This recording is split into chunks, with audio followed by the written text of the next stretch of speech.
Kung naghahanap ka ng phone na trusted brand, durable, pangmatagalan, camera phone, bakit di mo subukan itong si Oppo A58? Naka 33 watts Super VOOC, 5000 mAh large battery, 50 megapixel AI camera, FHD Plus sunlight display. Tara at isa-isahin natin ang specs niya. Gusto kong simulan natin sa FHD Plus sunlight display. Kaya nasabing sunlight display dahil sa sobrang taas ng brightness ni Oppo A58. Peak brightness po kasi nito ay 680 nits. Kung ikukumpara sa Oppo A57, ang peak brightness ni Oppo A57 ay 480 nits lang po. Sa speaker niya naman, naka dual stereo speaker na po siya. Dalawa yung speaker, meron sa baba at meron din sa taas. Kaya kung medyo mahina ang dinig mo, bagay sa ito. O kaya naman, bibila mo yung parents mo or grandparents mo, bagay na bagay ito sa kanila. Kasi max volume naman po nito ay 300%. At kapag earphone naman ang gamit mo, kaya niya up to 200% max volume. At kung charging speed ang pag-uusapan, sobrang bilis po dahil naka 33 watts Super VOOC na po siya.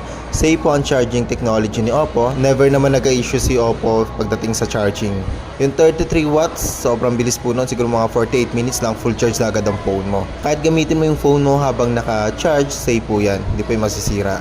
At kahit maiwanan mo yung phone habang naka-charge sa gabi, hindi din po masisira ang battery nito. Kasi automatic naman na kinakat nito yung pag-charge niya kapag umabot ng 100%. 5,000 mAh battery na din po siya, kaya matagal din po siyang malolobat.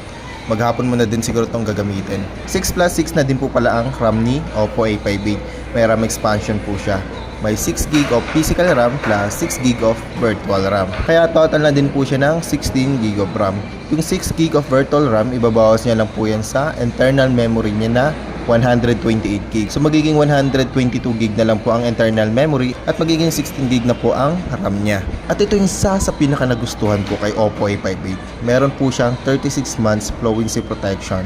Ibig sabihin sa loob ng 3 years ang phone na ginagamit mo ay di magbabago ang performance. Sure na smooth lang siya gamitin, lag free, mabilis, hindi mabagay. Kumbaga parang bagong bili lang lagi yung phone na ginagamit mo. Ang tanong, paano siya nagkaroon ng 36 months fluency protection? Dahil po yan sa tested siya sa laboratory mismo ni Oppo. Kaya kung usapang durability, isa si Oppo sa magandang pagkatiwalaan dahil sa lab pa lang ni Oppo, dumadaan na yan sa quality test. At naka IPX4 water resistance po siya. Kung aksidenteng natapunan ng tubig galing sa baso, di po agad-agad siya mapapasukan ng tubig. Kung sakaling naambunan or biglang nabasa siya ng ulan, di agad-agad siya mapapasok ng tubig. Hindi po siya agad-agad masisira. At alam mo ba yung fluency protection? Dati sa mga Reno series mo lang makikita yan. Yung specs na yan, yung features na yan. Pero ngayon, nasa A series na. Yun yung napapansin ko kay Oppo eh. Yung branding niya, papunta dun sa matibay na brand, yung pangmatagalan talaga. Punta tayo sa camera. Sa camera naman, naka 50 megapixel ang main camera ni Oppo A58. Meron din po siyang portrait mode, blurred ang background at subject lang yung naka-enhance ng color. Nagagawa niya yan dahil sa tulong ng 50 megapixel na camera at 2 megapixel depth camera. Sa selfie camera naman ay 8 megapixel. Kung camera pag-uusapan, nakilala naman si Oppo bilang camera phone. Kaya saktong-sakto lang ito kung sakaling mahilig ka sa camera at durable na phone ang gusto mo. Lalo na kung parents mo or grandparents mo yung gagamit, bagay na bagay ito sa kanila kasi malakas ang sound. Sa mga bata din, lalo na yung mga clumsy na bata. At ito nga pala yung fingerprint scanner niya sa gilid na po. Side-mounted na ang fingerprint scanner ni Oppo A58. Yun lang naman sa video ito. Kung sakaling gusto mong bumili, click mo lang yung yellow basket dyan. Kung di ka pa bibili ngayon, save mo na lang yung video ito para kapag bibili ka na, mabilis mo lang mahanap. Or search mo na lang yung name ko dito sa TikTok, RSGTommy1. Diyan nga pala sa yellow basket, sinamahan ko na din yan ng tempered glass. Yung phone ni Oppo, yung Oppo A58, meron pong screen protector na nakakabit dyan. Pero film lang po yun, manipis lang. Kung gusto mong bumili ng tempered, mas okay kasi mas makapal po yun. Meron din po dyang lens protector sa yellow basket. Baka sakaling gusto mong bumili, dagdag protection dyan sa lens ng camera. Case, meron din po dyan.